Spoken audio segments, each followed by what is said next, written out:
Dari banyaknya hal menyebalkan di anime Naruto, mungkin kematian Madara oleh Zetsu Hitam adalah hal yang paling tidak bisa dimaafkan.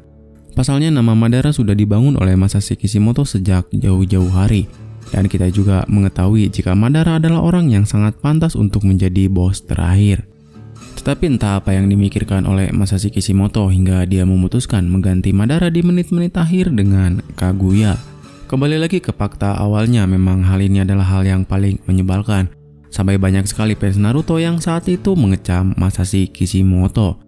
Tetapi memang benar jika Kaguya tidak dimunculkan di series Naruto, mungkin Masashi Kishimoto akan kesusahan menceritakan asal-usul cakra dan juga leluhur shinobi.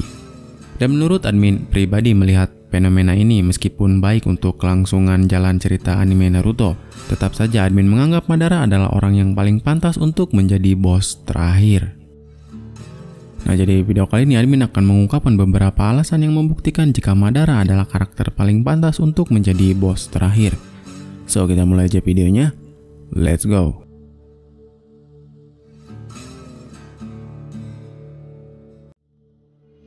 Kematiannya sangat tidak masuk akal. Jadi seperti yang kita tahu, Madara sudah mendapatkan kekuatan tertinggi di dunia Naruto. Dia sudah menangkap banyak sekali biju dan juga dia telah menjadi Jinchuriki Jubi. Dan setelah berubah menjadi Jinchuriki Jubi, Madara tentunya memiliki kekuatan yang berlipat-lipat ganda.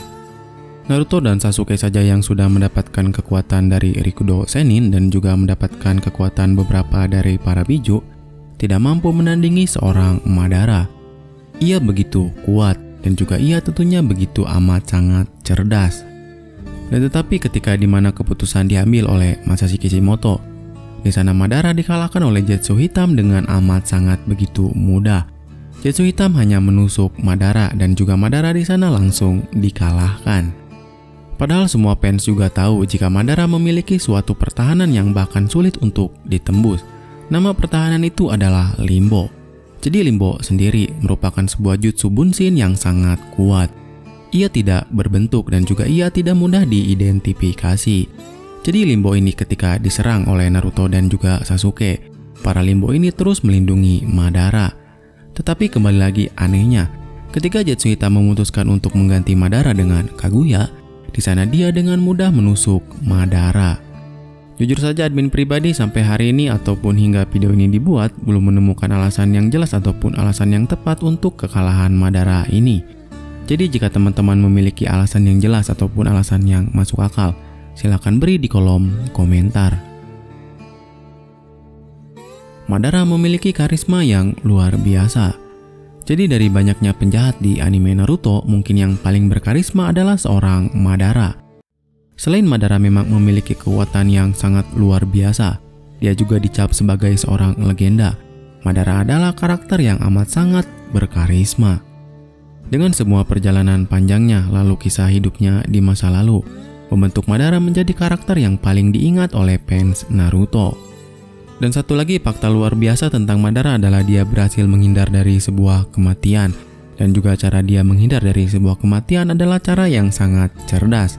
Madara tidak hanya menghindar untuk balas dendam langsung, tetapi dia di sana menyusun rencana yang sangat rapi. Semua yang terjadi di anime Naruto mulai dari kehancuran serta pertarungan, itu tidak langsung memang ada campur tangan dari seorang Madara.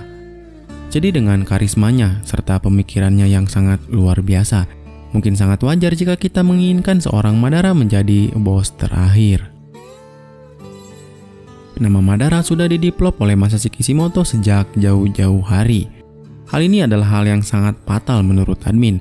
Karena jika kita bandingkan dengan bos terakhir sebenarnya yaitu Kaguya, mungkin Madara memiliki keunggulan yang luar biasa di bidang ini. Jika Kaguya hanya diceritakan beberapa episode saja oleh Masashi Kishimoto dan itu juga termasuk adalah filler, di sana kita tidak merasakan simpati ataupun tidak merasakan hal yang terlalu penting. Dan perasaan yang kita rasakan ketika melihat Kaguya diceritakan di dalam anime yang berbasis filler tersebut, kita juga tidak merasakan perasaan emosional sebesar ketika kita melihat kisah Madara. Kisah Madara begitu sangat jelas dan juga kisah Madara sangat begitu lengkap. Mulai dari dia masih kecil dan juga dia ketika tumbuh ambisinya, sampai dengan Madara menyusun semua rencananya. Jadi dengan lengkapnya semua hal-hal tersebut, Kita melihat Madara tidak hanya akan merasakan kesal, tetapi kita juga tentunya akan timbul sebuah simpati. Kita mengetahui motif Madara dan juga tentunya kita akan mengerti kenapa Madara menjadi jahat. Kembali lagi jika dibandingkan dengan Kaguya, sementara Kaguya datang ke bumi, dia memang hanya ingin memanen buah cakra. Hal itu tidak berdasar dan juga hal itu tidak menimbulkan simpati yang besar dari para fans. Madara adalah seorang legenda sejati. Jadi mungkin jika kita kembali lagi bandingkan dengan Kaguya, dua karakter ini memiliki porsi yang berbeda. Jika Madara dikategorikan sebagai legenda, maka Kaguya mungkin dikategorikan sebagai mitologi. Tentunya meskipun mitologi adalah sebuah hal yang lebih besar daripada legenda, tetapi kita tentunya sebagai para penonton akan lebih dekat dengan legenda. Karena memang legenda disusun begitu rapi dan juga kita merasa tidak begitu jauh. Contohnya saja tentang kisah pertarungan Madara dan juga Hashirama. Karena kita juga mengetahui jika Hashirama adalah karakter yang ada dan juga dia merupakan Hokage pertama ataupun Hokage pendiri Konoha. Maka dari itu kita bisa mengetahui betapa luar biasanya kekuatan Madara. Selain luar biasanya kekuatan Madara karena memang sebanding dengan Hashirama, jejak-jejak dari seorang Madara sebagai legenda juga kita bisa lihat di anime Naruto. Seperti ketika dia melakukan perjalanan ke berbagai belahan dunia di anime Naruto. Di sana banyak sekali shinobi yang bertemu dengan Madara. Dan shinobi-shinobi itu sampai hari di mana perang dunia ninja keempat terjadi, mereka masih mengingat dan juga merasakan atmosfer ketika bertemu Madara.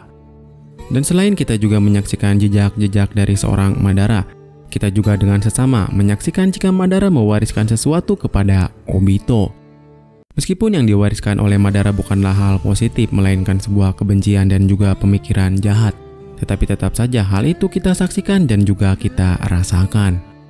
Jadi kembali lagi ke topik awalnya, bagaimana mungkin Masashi Kishimoto dan juga pihak studio mengganti karakter Madara yang memang sudah kuat dengan seorang pilihan utama dengan Kaguya yang baru muncul. Madara memiliki motif yang jelas. Jadi jika kita kembali ke konsep awal anime Naruto ataupun bahkan ke konsep dasar anime Naruto, sebenarnya anime ini tidak memiliki seorang penjahat. Jadi semua orang yang melakukan kejahatan atau bisa disebut villain, mereka memiliki alasan yang sangat jelas. Contohnya kita ambil adalah Pain ataupun Nagato. Mereka awalnya bukanlah orang yang jahat dan mereka juga cenderung adalah orang-orang yang baik. Tetapi karena terus-menerus dunia menghantam mereka dengan amat sangat begitu keras, akhirnya Pain memutuskan untuk menjadi penjahat. Mereka tidak ingin lagi mengerti perasaan orang lain lewat dari satu hati ke hati, tetapi mereka ingin mengerti perasaan orang lain lewat rasa sakit. Jadi meskipun Pain melakukan kejahatan, jadi kita semua akan memaklumi jika Pain memiliki alasan besar melakukan semua yang ia lakukan. Dan kembali lagi kepada Kaguya dan juga Madara. Meskipun memang benar dari segi kekuatan Kaguya lebih hebat daripada Madara, tetapi dari segi pembentukan karakter, kemudian karisma serta motifnya, Madara lebih unggul dari siapapun di anime Naruto. Alasan Kaguya menjadi jahat bahkan sampai hari ini belumlah jelas apa motifnya, karena memang hanya diceritakan Kaguya datang ke bumi dia untuk memanen buah cakra. Sementara jika Madara tentunya dia memiliki motif yang sangat jelas. Karena memang ketika dia mencium akan ada nepotisme di dalam Konoha, maka dari itu Madara pun mengajak kaum-kaumnya untuk pergi dari Konoha. Tetapi sayang memang ketika Madara mengajak kaumnya untuk pergi dari Konoha, di sana mereka menolak dengan sangat keras ajakan tersebut. Tetapi pada akhirnya terbukti apa yang dikatakan dan juga diprediksi oleh Madara. Di sana kaum Uchiha di masa depannya nanti mereka akan terasing bahkan terhancurkan. Lalu tentang nepotisme yang tercium oleh Madara, hal itu juga memang terbukti di anime Naruto. Setelah Hokage pertama berakhir jabatannya, Hokage kedua dilanjutkan oleh adiknya. Lalu kemudian setelah adiknya menjadi Hokage atau selesai jabatannya, jabatan tersebut dari Hokage ketiga sampai Hokage ketujuh bahkan, mereka orang-orang yang menjadi Hokage adalah orang-orang yang memang dekat dengan Hokage terdahulu. Jadi mungkin saat itu pemikiran Madara adalah, jika sebuah negara yang ia bangun tidak bisa dibenarkan ataupun tidak bisa diajak kompromi, maka sekalian Madara pun ingin menghancurkannya. Nah jadi itu dia beberapa alasan yang menyebabkan Madara pantas untuk menjadi bos terakhir. Jadi menurut teman-teman kayak gimana? Apakah teman-teman setuju dengan opini ini ataupun teman-teman punya opini lainnya? Silahkan kasih di kolom komentar, nanti kita diskusi bareng-bareng.